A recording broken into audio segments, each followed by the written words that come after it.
Hello, friends.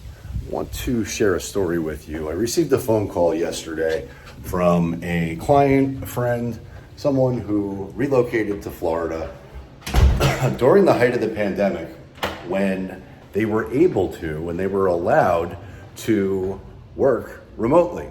And there are a ton of folks who moved to Florida because they could work remotely. When the world was going to hell in a handbasket and everyone was just hoping to survive, so many people maxed out the opportunity to take advantage of remote work. And many people took advantage of the situation. Many people moved from up north or different places from around the country to Florida, to Texas, to Tennessee, to other places within the country where it was more affordable for them to live. And so we saw a massive housing bubble. We saw home prices skyrocket.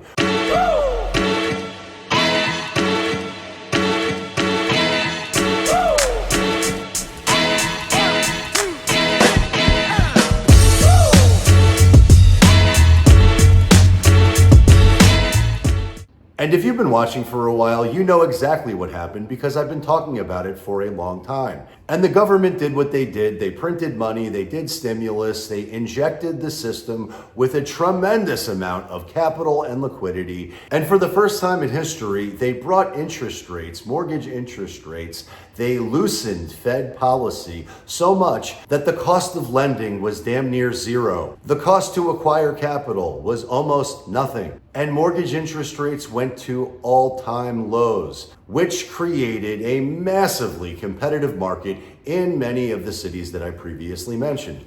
The reason I'm making this video is not to recap all the things that have happened over the last year, but I got a phone call from someone who took advantage of that situation and moved to Florida, moved to my market, and loves living here, but they were able to do so because their job allowed for it. And they got the phone call within the last few days that they must go back to work. They are mandated to come back to where they came from. And honestly, these people are terrified. They do not want to move back. They do not want to go back to work. Although technically they've been working already, they're working remotely. They don't want to go back to where they came from. And yet they have to. Because if they don't, they are fired. They will have no income. And the unfortunate reality is they've got no choice. They've got a financial gun to their head. And if you've been watching for a while, you've heard me talk about potential financial hardship. You've heard me talk about there are going to be lots of folks that are squeezed by the pain of recession. And while a few years ago, the employee had all the leverage and they had all the ability to negotiate whatever deal they wanted, because they could, the pendulum has swung in the opposite direction. And now these major corporations with employees who were allowed to work remotely, these corporations realize this is not good for their bottom line. It's not working out the way they had anticipated. And now that the threat of COVID is gone, they want their employees back. They want them productive, they want them accountable, they want them in the office. And I've got a tremendous amount of compassion for these folks because they absolutely do not want to move back, but they have no choice. They have to do what they must in order to survive. Now, the reality is, because they bought relatively recently, the odds of them making a profit on their home based on where they bought it are honestly not great. And yes, there's been appreciation in their home, but it hasn't been sufficient enough to cover all of the costs associated with buying it. Now, thankfully, in this particular example, I think we'll be able to squeeze out a win. I think I'll be able to help them solve their problem. And I suspect they'll be able to walk away with some money in their pocket, but that is going to be the exception, not the rule. And that will be totally contingent upon whatever the market conditions are when you're forced to sell, if you're forced to sell. And not everybody will be forced to, but a lot of folks are being recalled. They are being mandated to go back to the office. And frankly, I don't even know that I would have shared that story, except today I noticed an article on Fox Business talking about the exact same thing that I experienced yesterday. And I'm just going to read this to you and I'll pop it in. This article was published last night in the personal finance section of Fox Business. Back to office mandates are pushing some Americans to sell homes at a loss. Opportunities could open up in a market fueled by low inventory and high home prices. And if you would have asked me yesterday while I was on the phone with this particular person, if I thought there was a snowball shot in hell that there would be a news article on it today, I would tell you no. But here we are with an article talking about what I just experienced.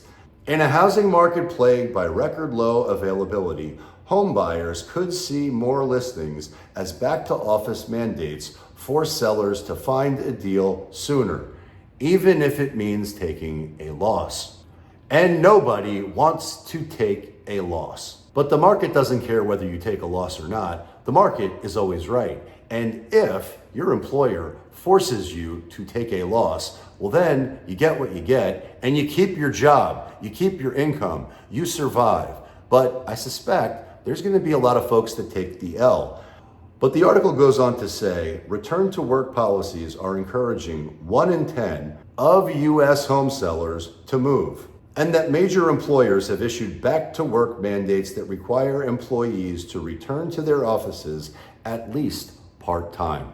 Amazon, Apple, Google, JP Morgan, Goldman Sachs, and Facebook, or should I say Meta, they aren't playing this game anymore. They want their employees in-house and more productive. In fact, according to a recent survey, 90% of companies would like to require workers to return to their physical office by the end of 2024. And these mandates are no bueno if the corporation is insisting you get back to work immediately. So I guess all that glitters is not gold. And I suspect that these mandates are going to create a dynamic in which sellers are going to have to make a decision as to whether they want to keep their job or keep their house. Which L hurts more? And unfortunately, not everybody who moved to relocate and work remotely moved to a market that continues to appreciate. So while I suspect the people who I spoke to last night, they're going to be fine because the Florida housing market that they're located in continues to appreciate, there are plenty of folks in other parts of the country, like Seattle and Boise, who are going to take a big loss. Pow! Right in the kisser. And that is truly unfortunate because I don't really want anybody to get punched in the mouth. But the truth is, not everybody who relocated to somewhere else is happy about the choice. And there are many home sellers right now that are relocating for reasons that don't include a work mandate. There are lots of folks who did not price in many of the factors that have inflated astronomically. And now they're selling because of the cost of living, taxes, home insurance, and crime rates. And while these work mandates may be a leading indicator as to what may happen in the future, as far as home prices go, I honestly don't even think we're in the first inning of what's yet to come. Because most homeowners are not going to sell under any circumstance if they're in a 2, 3, 4% mortgage. They're not trading out of that under any circumstances. They'll probably just get a new job.